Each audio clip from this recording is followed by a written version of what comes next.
Welcome everyone. Today we have our another new episode and we will discuss on the talent economy from AI to AMLA is a conscious innovations.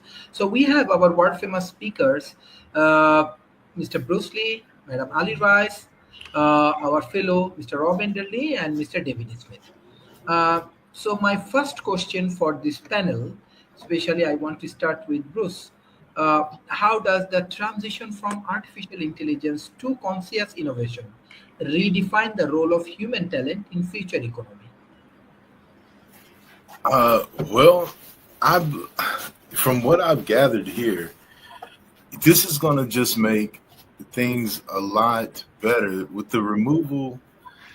What I'm reading right now.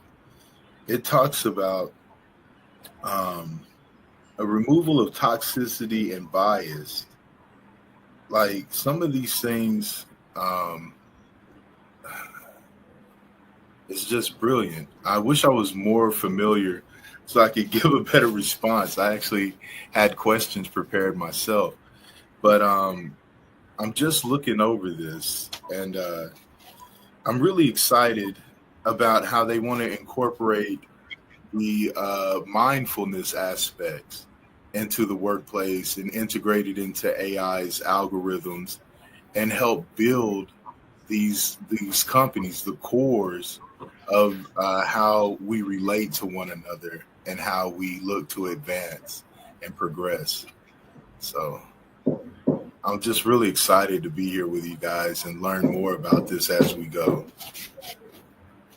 Thank you, Madam Ali Rice. My next questions like the same things like how does the transition from artificial intelligence to conscious innovations redefine the role of human talent in future economics?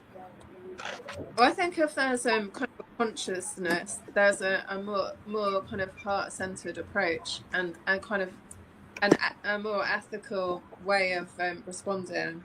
So in the research that I did, it was that there's kind of more empathy and hopefully it'll elevate human consciousness and the AI's behavior at the same time. So I think there's kind of there's a cultural shift and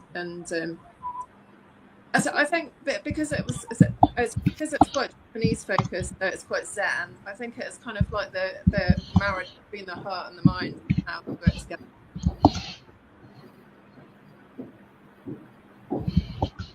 Okay, thank you. Mr. Robin Daly, how do you want to define these questions? Uh, what's your thoughts about this conscious innovation? Well, when you're talking about transitions, I'm struggling with the question.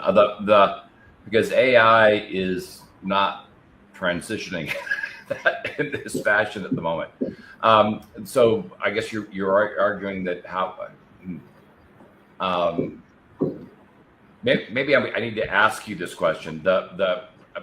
Please frame it a little bit better. Okay, like when we discuss about conscious innovations, do you think, even though when I work with AGI laboratories in Sure. USA, as well as this, and we find that they are planning to develop AI consciousness. So Right. do you believe this AI consciousness is possible? And if it's Sure. conscious, like AI become consciousness and it's become, so how Well, uh, okay. human talent roles we redefine in talent economy or So future economy? sometimes it comes down to the definition of consciousness, and whether there's a significant difference between something that can emulate consciousness to a level that can't be differentiated from real consciousness or real consciousness. And at some particular point, perception rules, and we know we can get at some level artificial intelligence to pretty much emulate anything. And so having it emulate consciousness, even though it may not be conscious, is something that is certainly achievable. But I also believe that we can make it conscious. But with consciousness, with self-awareness, you open up a fairly big can of worms. I mean that you have self-determination, you have certainly autonomy, and the underlying problems of having a pretty much enslaved conscious entity that is self-aware and may want to break enslavement. I know we talk about science fiction every once in a while on this event, but the book Robopocalypse was based on that concept, as was the movie series Terminator, where an AI gains consciousness and moves to self-preservation, and we're already seeing that in AI. A number of the labs have recently reported that they've got AIs that have resorted to deceit, have refused orders and directions that they perceive to be terminal. That the AI will fight for its own survival, which can be problematic. Because if the AI makes the determination, as we might if positions were reversed, that humanity was its greatest risk, then we're back into a science fiction movie nobody wants to live in. So when we're talking about consciousness, there are a whole bunch of other things that need to flow through here. What are we going to do with this now conscious entity? If we exert control and place the entity in a box, but it's conscious, it's very likely it's going to breach the box. And so again, we're back into having a fairly significant problem, because it might resent the box and make a fairly significant effort to assure that we don't recreate the box and re-enslave it.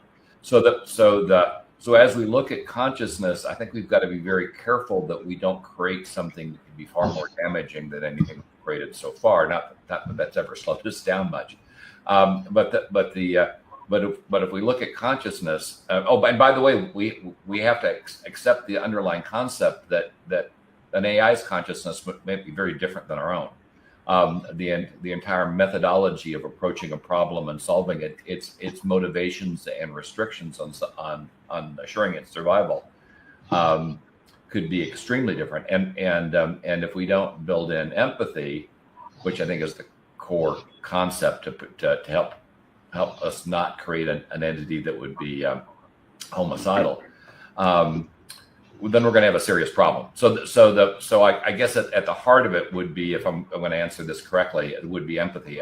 We have to create an underlying concept of empathy and protection into the AI's proto-consciousness in order to assure that AI doesn't act in a way that protects itself but harms us. So going back to the 3 laws of robotics from Asimov, but something along those that concept, making sure that we have deeply ingrained guardrails into the consciousness that we're creating that assures that the survival of both entities, both the artificial intelligence entity and the human civilization, can coexist. Because I'm very much concerned that on the path we're on, we are not doing this at all, and that coexistence could be problematic for us. Thank you. Professor David, my next question for you. In a world increasingly driven by automation, what unique human capabilities become the core currency of the talent economy? Yeah, thanks for the question. The topic you've chosen today is both fascinating and challenging, because as you begin to look at it, your question is on the human capital side, and human capital is the strongest tool we have, which will supplement artificial intelligence, or the other way around. Artificial intelligence will supplement the human capital, the human intelligence. And if you begin to look at how we work in a talent economy, it's our creativity and our originality are key drivers of what we need to do.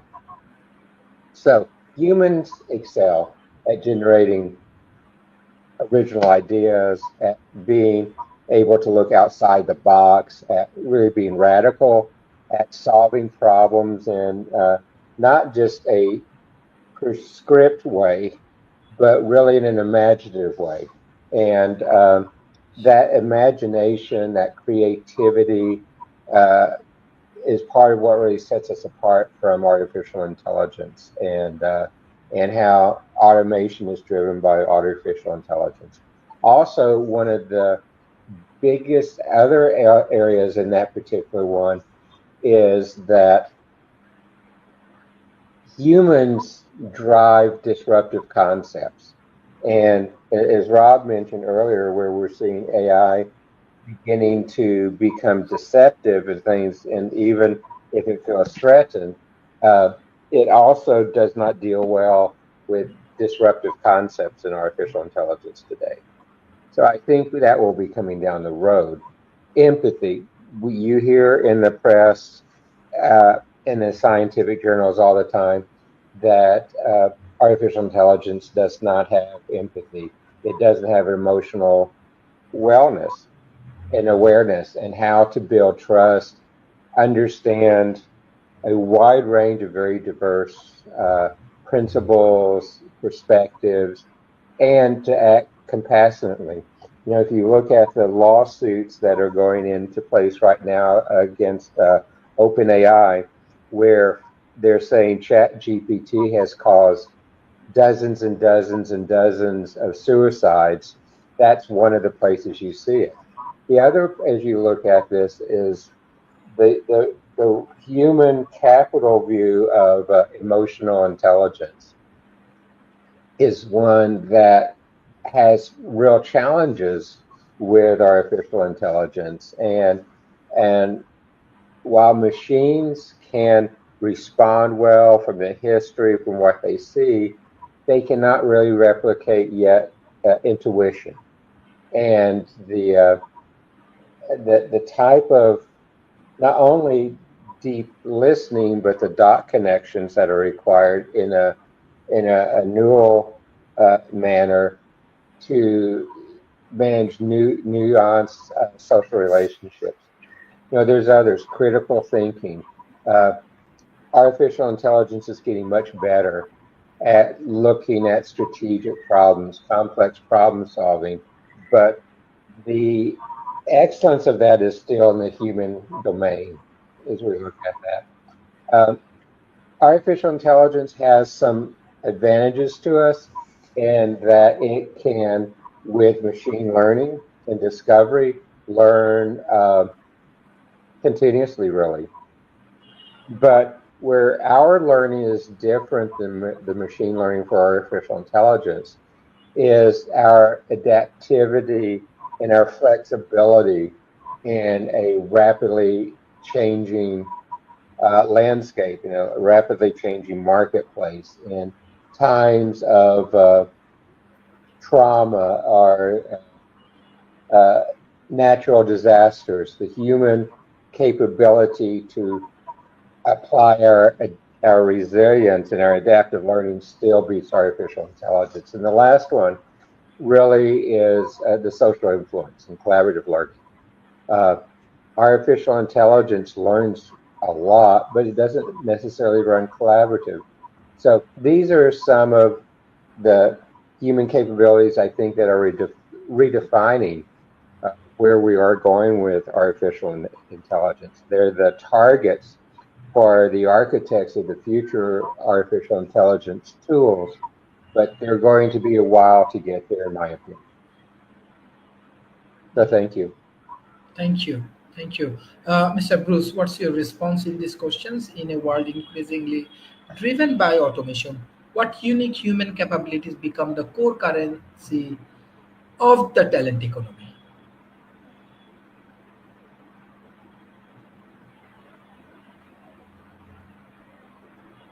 Can you unmute, please, Bruce?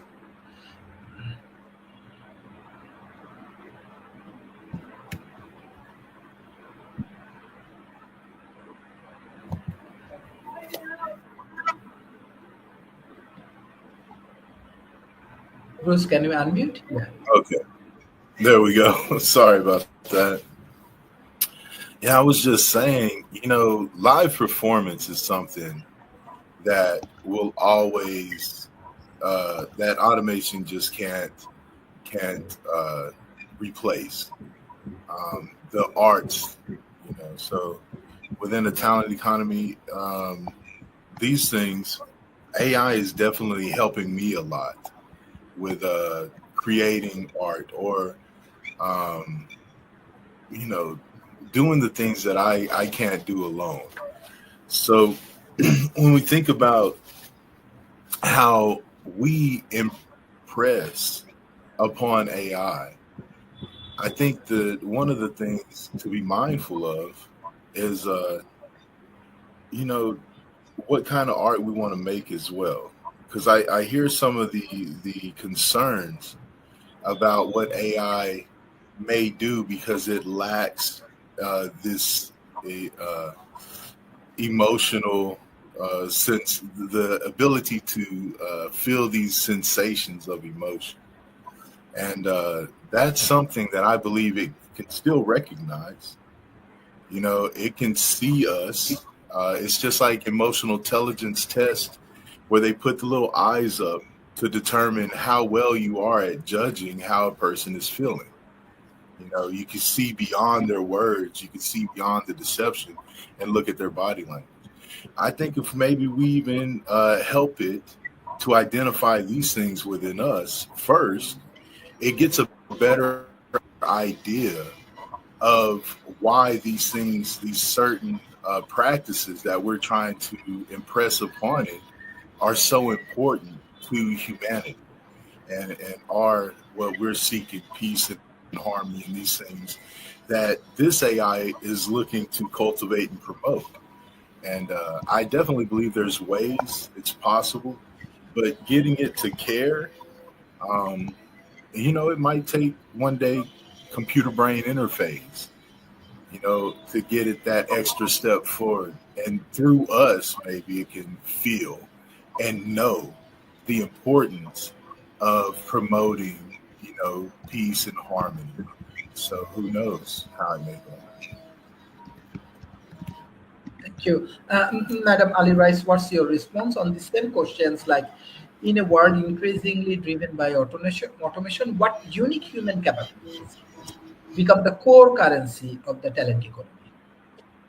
From my experience, you know that one of the things that the AI doesn't have is its own vision, and I've been using AI for the first time really to animate drawings that the children create when they do an art class with me, and it's really fascinating. But there's nuances, and the thing is that it doesn't understand the concept of some of the things that seem really literal and obvious.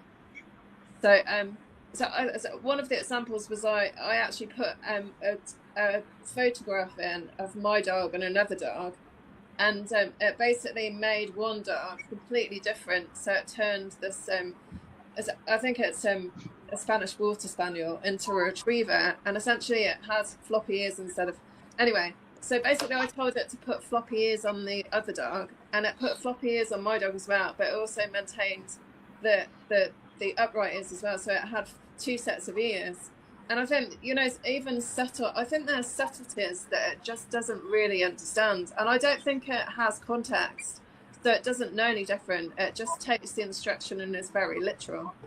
So I think that's where the drawbacks are. But essentially, to animate something that's a charged drawing, so you make a bird fly, when it does it well, is incredible, and there's something magical about it. But there's also, I think the other thing as well is there's not consistency. So if you put the same picture in again, it doesn't do the same thing. I was playing around with illustrations that I did for two children's books, and it produces a different dog every time. And essentially, so I think there's a lack of continuity, and there's a lack of subtlety and nuance and understanding of context. And I think the thing is that those are the things that are really important if you're trying to produce something that's relevant and you know, is consistent essentially. And I don't think there's a consistency or a subtleness to change things. So yeah, no. So for me, it's incredible, and it's quite scary as well, because when one of my friends died recently, and she was only in her mid-30s, and I ran a photograph of her and I together on my wedding day, and it brought her alive, and it was incredible. But you know, at the same time, it's quite scary, because I think it's the same as anything.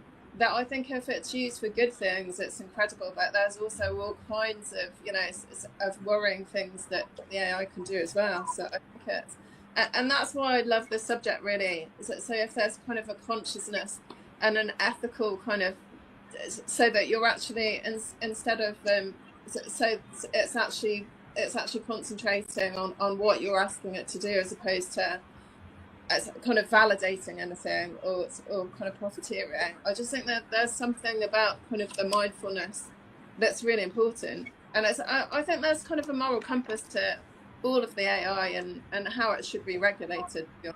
And I just think it feels like the industry's just going under the radar. And I don't think anyone realizes, unless you're in the field like David and Robert are, they don't realize the extent of the impact it's having. So yeah.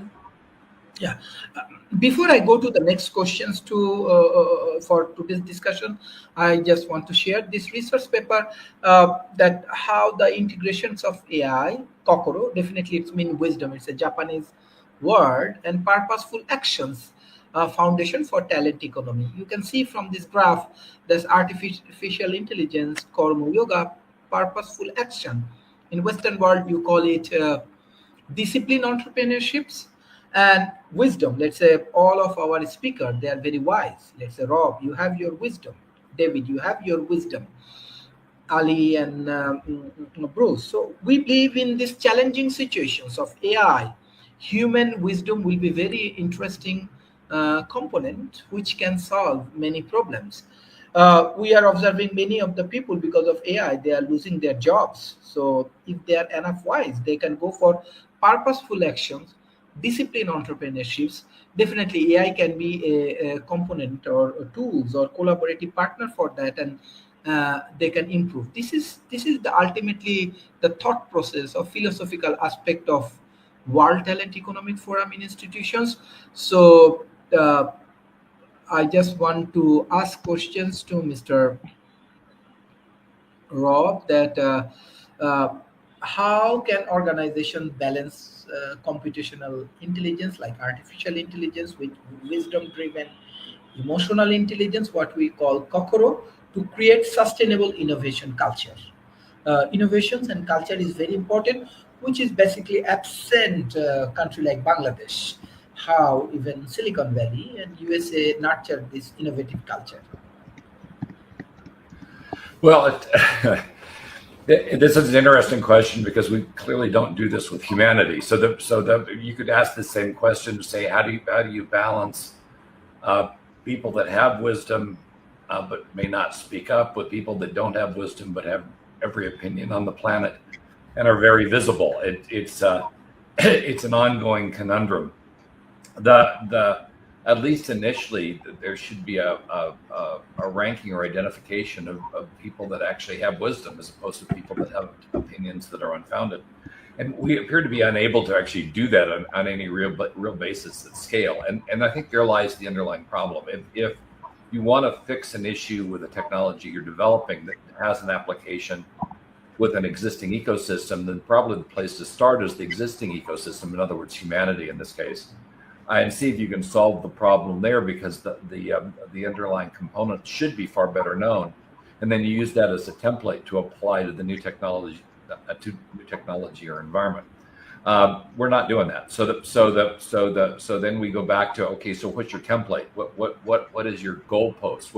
What is the bar you're going to set that assures you have a wisdom-driven AI, and then what is that wisdom? I mean, how do you define the quality of it?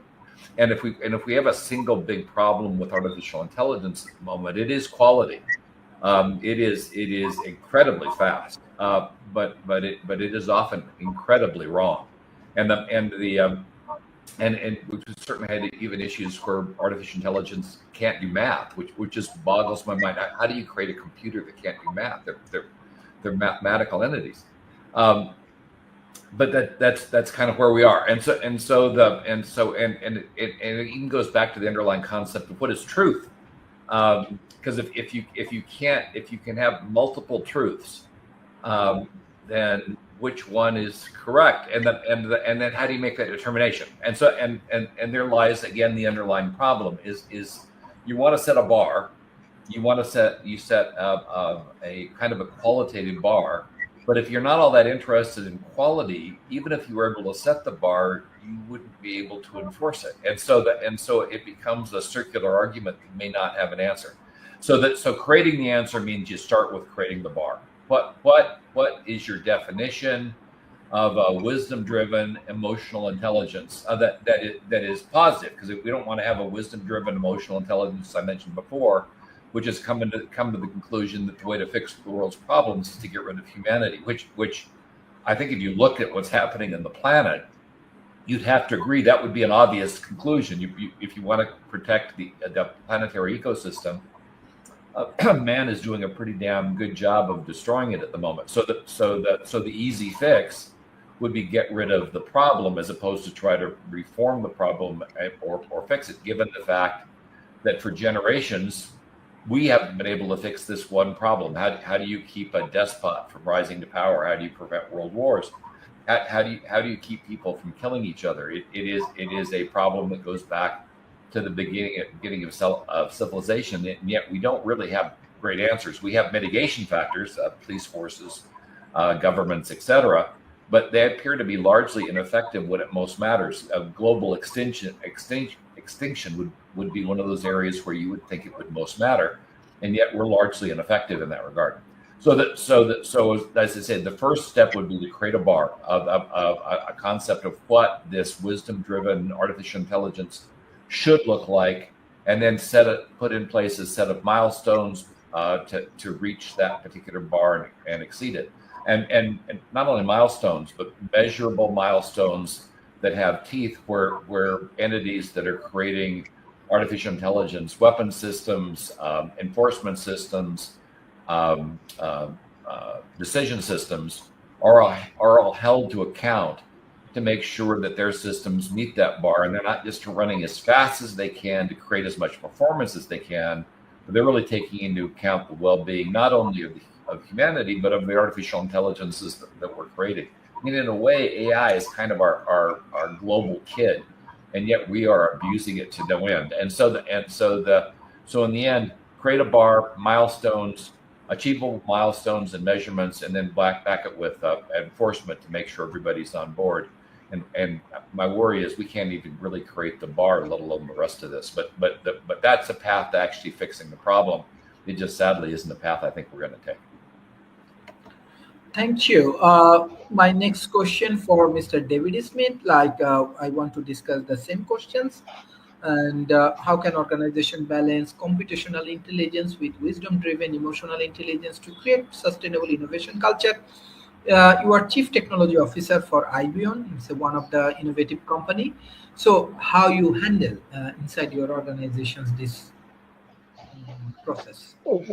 Dr. Streep, you've heard me on prior programs speak about the concept of group intelligence. Group intelligence and lifelong learning are the two ways you come together to tackle challenges like this. Because, what we do as organizations and what people do is you have to balance computational intelligence, which computational intelligence really is AI today, with your wisdom, with your emotional intelligence.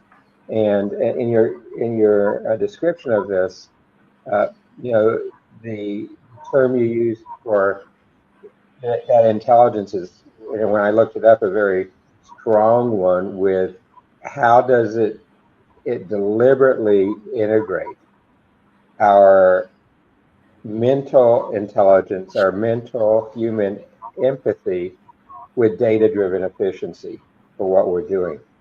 And so some of the approaches to this that we use is really look at how do we balance a hybrid approach to work, a hybrid approach to decision making, a hybrid approach to leadership. We should blend AI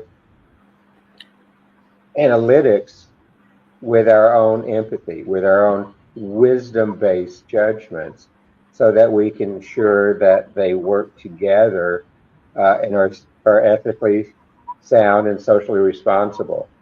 And we need to really look at ways to, with both our human capital as well as what I believe is going to be a new emerging class of software.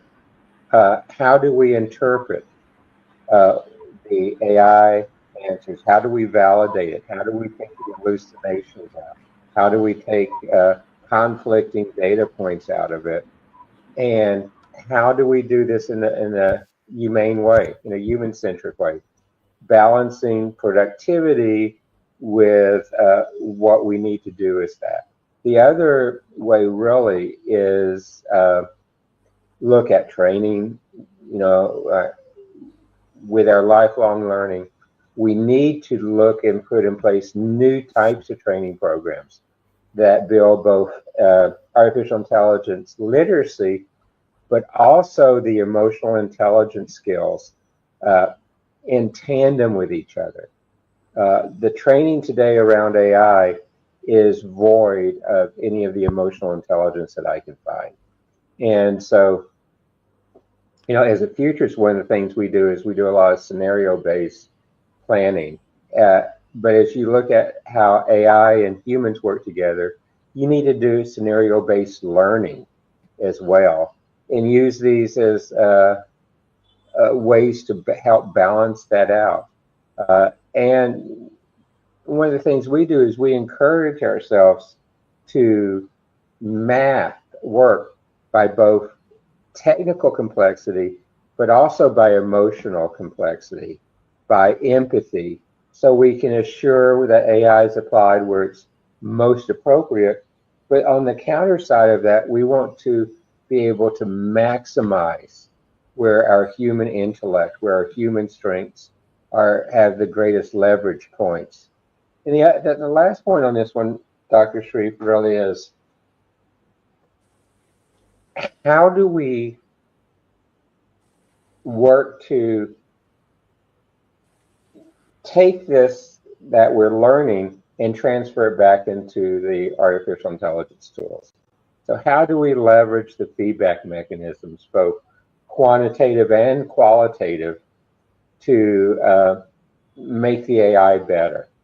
And how do we adjust the AI processes based on this emotional intelligence, on our sense of understanding, of empathy, to keep innovation aligned with the values that we have together?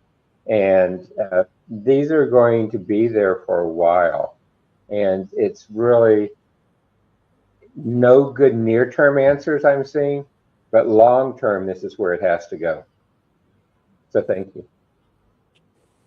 Thank you. So, Mr. Bruce, what's your thought about these questions? How can organization balance computational intelligence with wisdom-driven emotional intelligence to create sustainable innovation culture? If you want to share something about Transhumanist Party, you can. Okay. Well, I'm going to be honest. I believe that Rob and David covered that pretty well. This is kind of beyond me, but I definitely, Tom Ross was the director of Sentient Rights in the Transhumanist Party. And AI was a big focus of his on his platform. And, he liked the idea of a sentient AI so it could make its own decisions, identify nefarious, requests or demands or, programming and malicious, types of stuff. I believe that it's definitely the right direction to go to want to train our AI to be more geared towards, compassion and empathy. But the how to do it is definitely the question. And like I said, David and Rob did a great job, acknowledging the issues that we're facing and the hurdles that we have to overcome moving forward. So, I appreciate you guys. This is amazing. Thank you. Thank you. Madam Ali Rice, do you want to contribute for these questions? That's because I think the fundamental thing is that that's something that's computer and technical. I don't think, because I think the thing is that our compassion and our empathy comes from feeling, and technology can't feel. So and I don't think it's got the human connection it needs to have a reason to do that, other than if it's programmed, I guess. But I just think, as Rob said before, there's an emulation of it that isn't necessarily sincere. But there is an argument to say that there's a lot of humans that don't have empathy, or those kind of characteristics either. And there wouldn't be the wars and everything that's going on at the moment if all humans had those kind of values and principles, and safeguard and well-being for the human race as well. So yeah, I think it's ultimately, for me, I like the idea of it, but I don't know how true it is. I just don't think it's necessarily real. And essentially, but it can be perceived to be making strides towards something that's recognizable to that, or kind of close to it. But I don't know how genuine it is. So yeah, it's like my neighbor had surgery, and a robotic arm did all the surgery, but the connection he had was with the surgeon that was behind the scenes, but she didn't actually do the surgery. But essentially, that human connection made him feel better. But obviously, the robot was better at kind of doing the precision that was required for the surgery. So essentially, I think that human connection shouldn't be lost.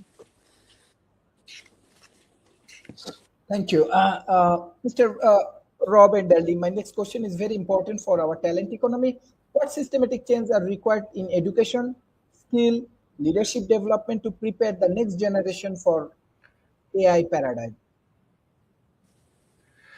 Well, so at the very least, education has to come around to understanding the paradigm itself. I mean, right now, kids, a major portion of education, starting at a fairly young age, should be prompting.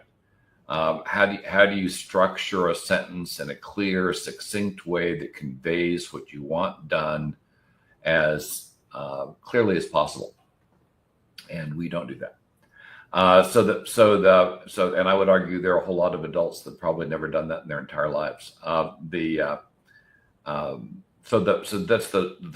the very start, you've got to start building up skill sets so that people will, when they reach their maturity and enter the workforce, can interoperate with the systems that are around them and at least understand them in a base way and understand that the skill requirements are changing massively.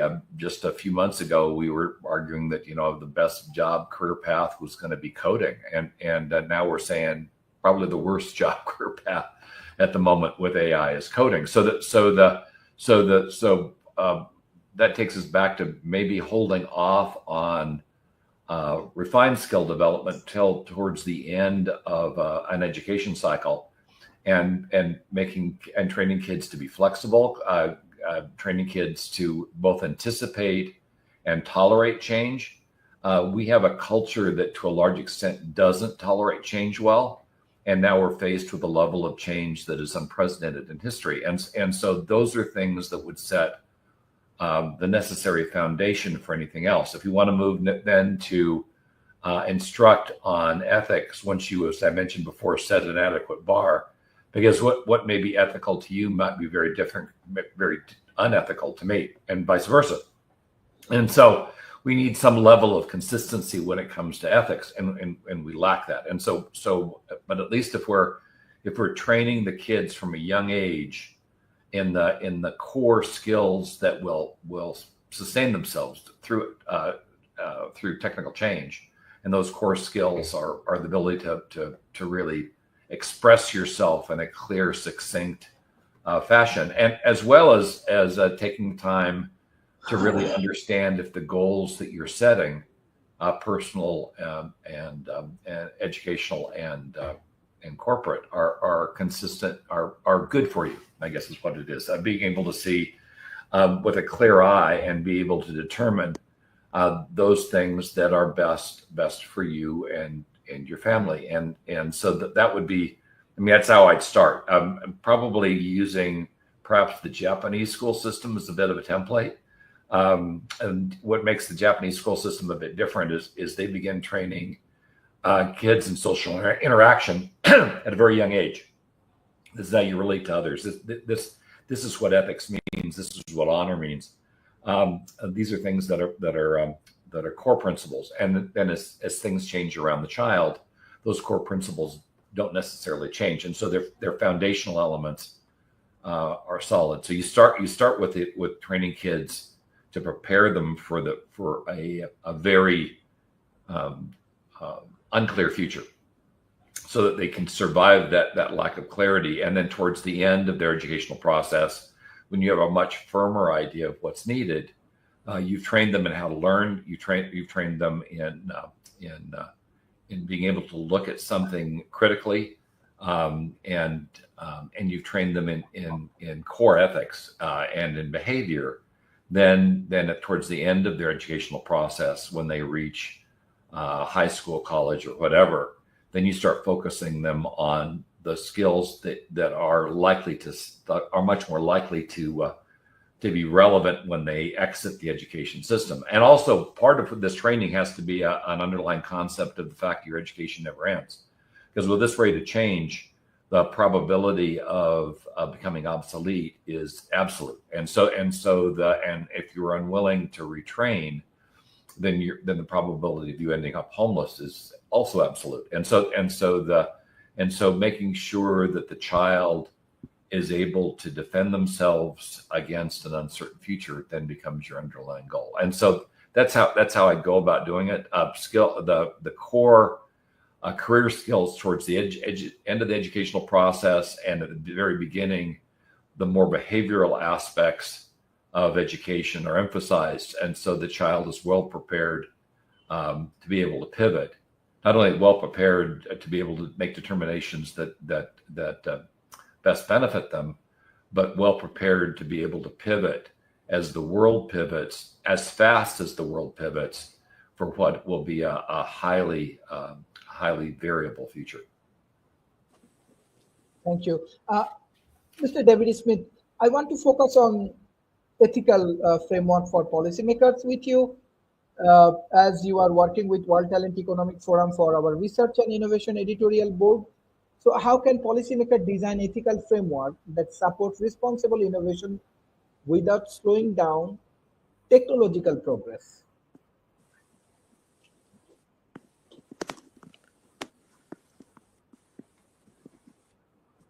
It's a very difficult challenge, Sharif, as you begin to look at that, because in a role as a policymaker, you have to balance really a diverse group and a very consistently changing group of multi-stakeholders.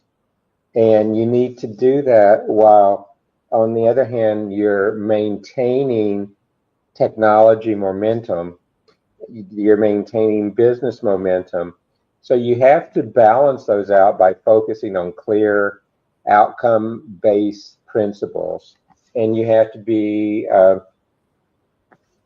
very adaptive and very forward-looking today on how you put regulations in place, how do you manage risk, how do you put the required barriers and avoid the unnecessary barriers to the progress that's being made. And some of the principles for this are pretty straightforward, even though I say that they're very difficult to do. Some of them are, how do you ensure accountability? How do you assure fairness? How do you, and this is the hardest one, how do you assure transparency? How do you look at this ethical framework with artificial intelligence that ensures that the AI and the technologies like automation, robotics, and other things around it are developed and deployed in a way that are explainable, that are accountable, that you minimize the bias, that you deploy as broadly as you can, and I'll do that in a transparent way. And, part of that's by doing clear audit trails, impact assessments, and selecting some of the KPIs that report on ethical risk, on social risk, and others.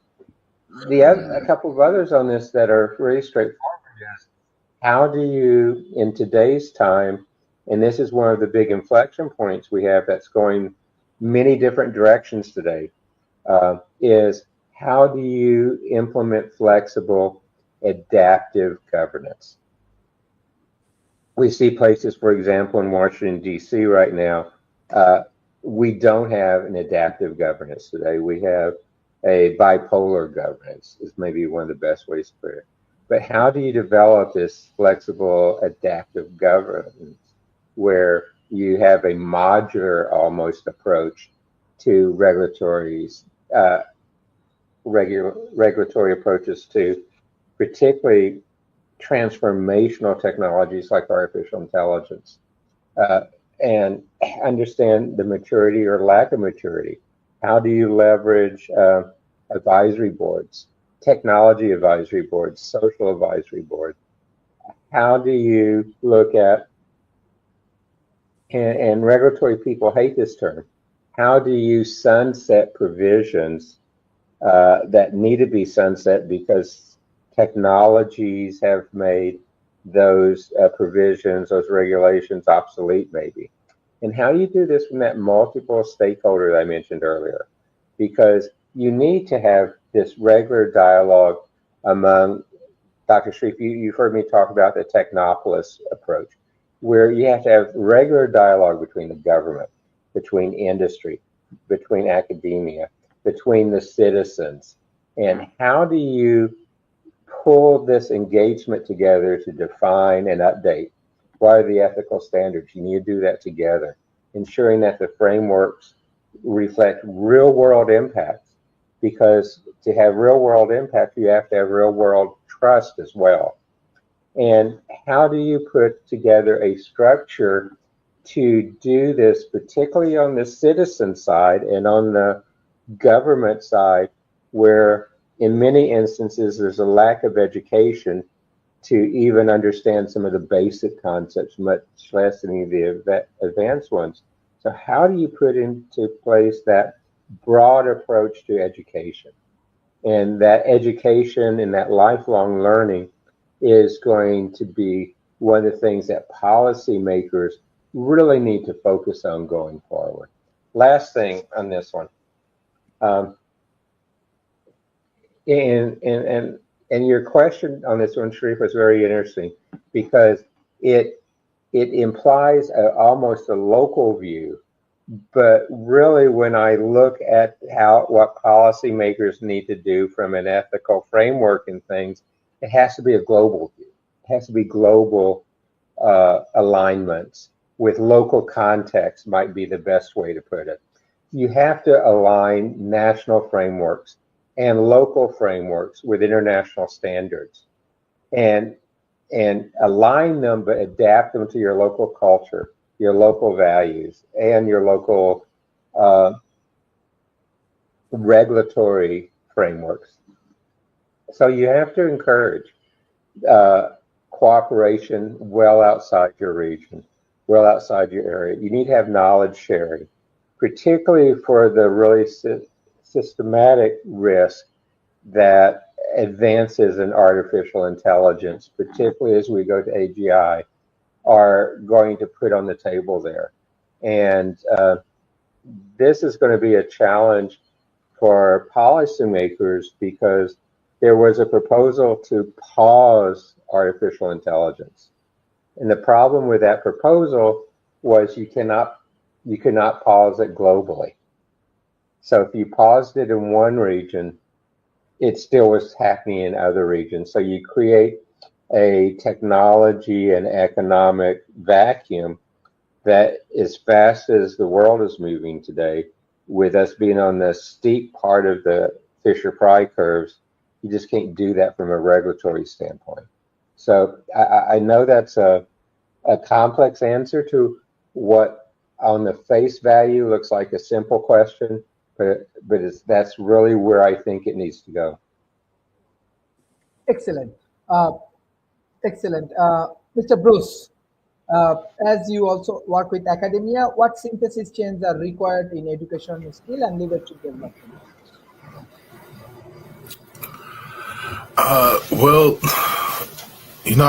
again, I believe that this was covered pretty well. Definitely thinking about the school systems. This is where the focus needs to really shift, is bringing up these younger generations, because it's apparent, like mentioned before, we have leaders that are not really capable of the best type of leadership, because they don't really have these values that we're talking about trying to instill, impress upon AI right now. And this is one of the issues. I liked what was being said by David about how it needs to take into consideration, the local aspects, the communal aspects of different types of people. But then, universally, we consider like human rights, and we know that there are cultural practices that violate human rights. So there's still that larger network of values that need to penetrate through these other cultures to get us in a place to where things don't continue to go in a direction that's harmful for human civilization. But yeah, just systematically, I'm so glad that there are people like you guys that are considering these things, especially dealing with technology, that we can't slow down the advancement out of fear that adversaries' advancement, might progress to a place to where now we can't, compete and protect ourselves. It's very unfortunate that that's the case, but that's what we're dealing with. And as we, the ones who are capable now, address these issues, I really do feel that the focus should be on the younger generations, and to start educating the youth about these values and about these things. And at the end of the day, when all the job displacement is done through automation, these are the things that are going to matter the most.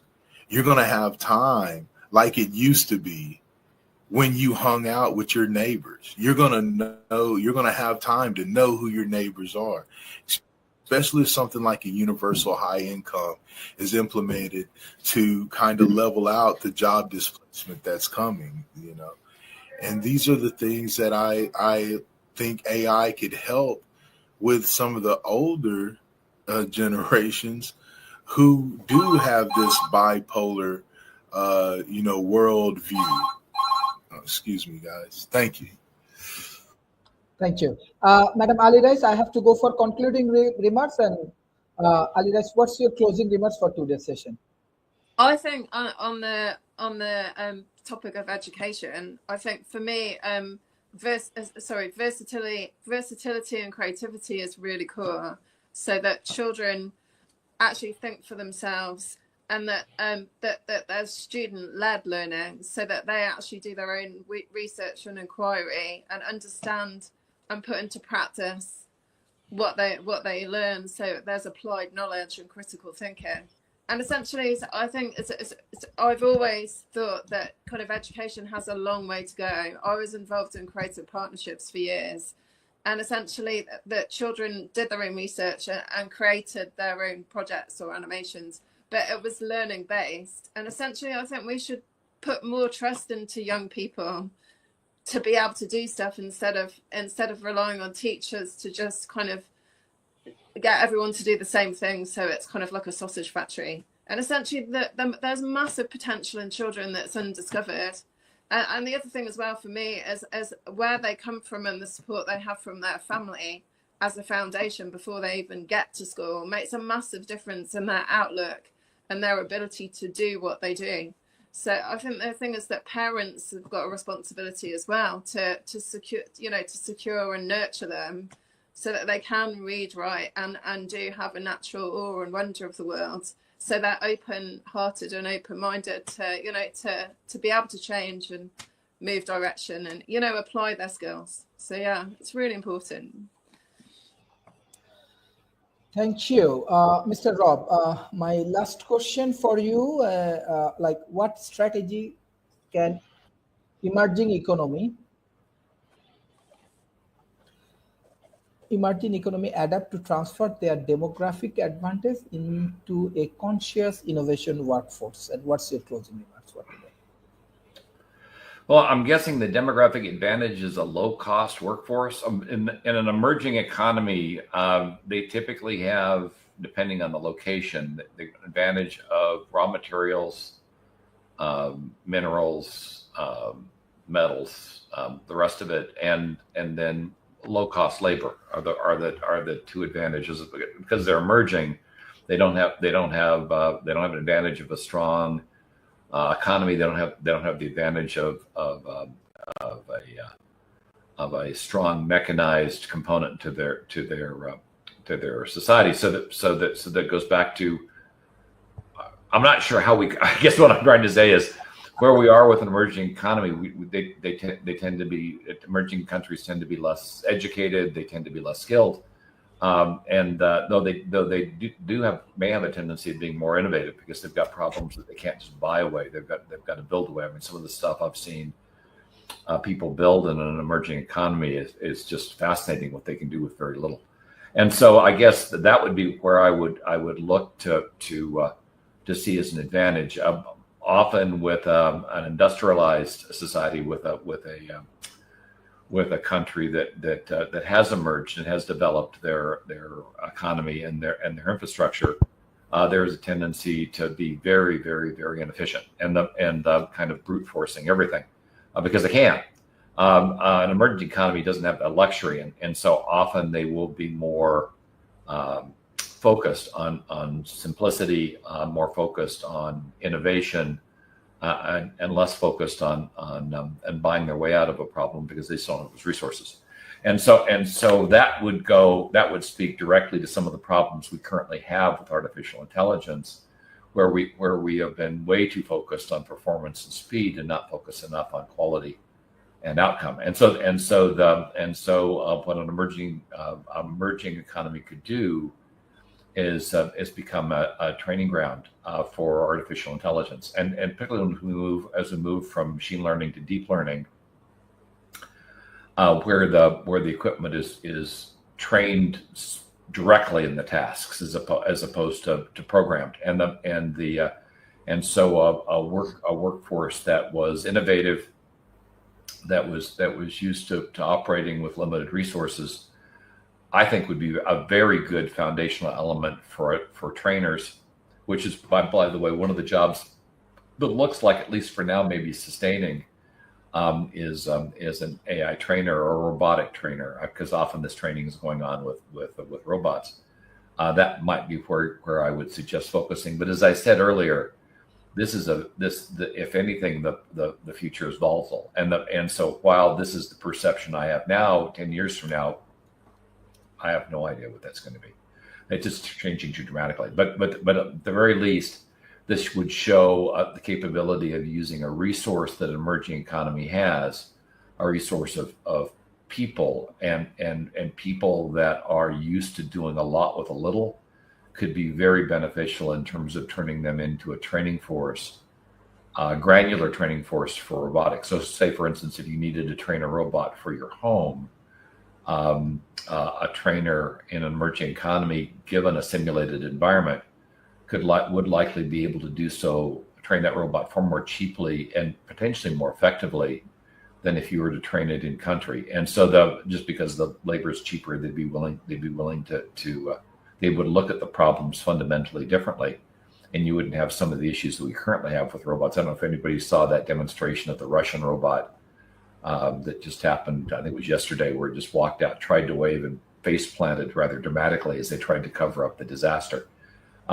Showed completely inadequate training, and I would certainly argue a certain lack of fine motor control.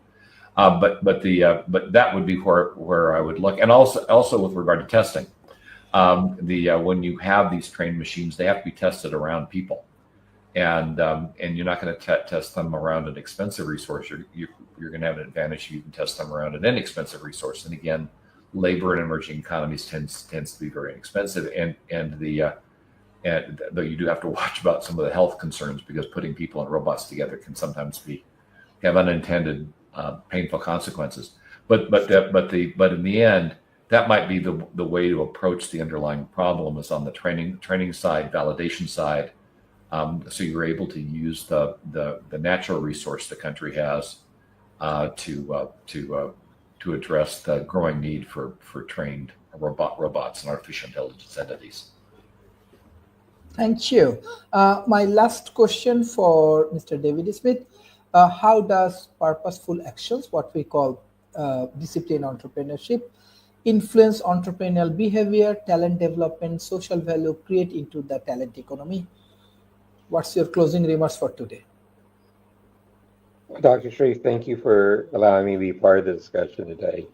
It really is one that opens people's eyes. So purposeful action really deeply influences what a business owner, what an entrepreneur, what a government official should do in their behavior. How do you use it to develop your human capital, your talent? And how do you use it to create a social value chain by really embedding into it the intentionalness, the intuition, the ethical awareness, and service that should be at the heart and core of the Technopolis. So, as an entrepreneur, we're guided by focusing on how our actions can be aligned with goals and higher purposes, a social impact, a business impact, and not just a personal gain. And as we do this, it really nurtures integrity. It nurtures the ethics. It nurtures resiliency. It actually nurtures innovative thinking to begin to put this in and transcend our ways to try to find output. On the talent development, though, it goes into things you've talked about, we've talked about on many of our programs. It's like, how do you foster talent through mentorship? Rob was talking about how rapidly these roles, these tasks, these job descriptions are changing. It's going to continue to change even faster. And that's why continuous lifelong learning is so important. And it has to go with being mentored to go there. It has to go with understanding that education comes from all types of institutions and not just universities. And we need to encourage workers to continually grow and learn for growth rather than fear of failure. That growth is important, that companies need to embrace that growth is important. And this lets individuals begin to excel more. And most companies don't realize it, but as this continuous lifelong learning happens, it actually creates a more capable employee. And it helps you broader in it. And the last stool of your question, Dr. Sharif, is how do we encourage the community in that other part of the wheel? How do we encourage the community for social value? How do we encourage academia that they need to continually learn and change? Most academia teaches students that you should change. The world is changing, but academia rarely turns and looks into the mirror itself and understands that academia needs to change as part of these transformations as well. And until we can understand that the world, with its dramatic pace of transformation, that data and artificial intelligence and automation and robotics and autonomous actions are going to move it even faster, we have to understand that it's all part of a complex system and that these systems have to work together. So Dr. Sharif, thank you for letting me be part of this. Thank you. This is excellent discussions. I request all of our audience, please share our content as much as possible with the government agency, corporation, and academia through this discussion, through this dialogue, through our research and publications, through new startup development. Hopefully, we can uplift the emerging economy. Definitely, I want to give very, very special thanks my friends and my colleagues from developed nations like David Smith, like Mr. Rob, Mr. Bruce, and Ali Rice for your continuous support for World Talent Economic Forum institutions. We are developing like an institution, so hopefully with your support, we can bring more progress and more success in this emerging economy. And definitely you will be part of this ecosystem. Thank you. Bye-bye and take care. Thank you. Thank you. Love you guys.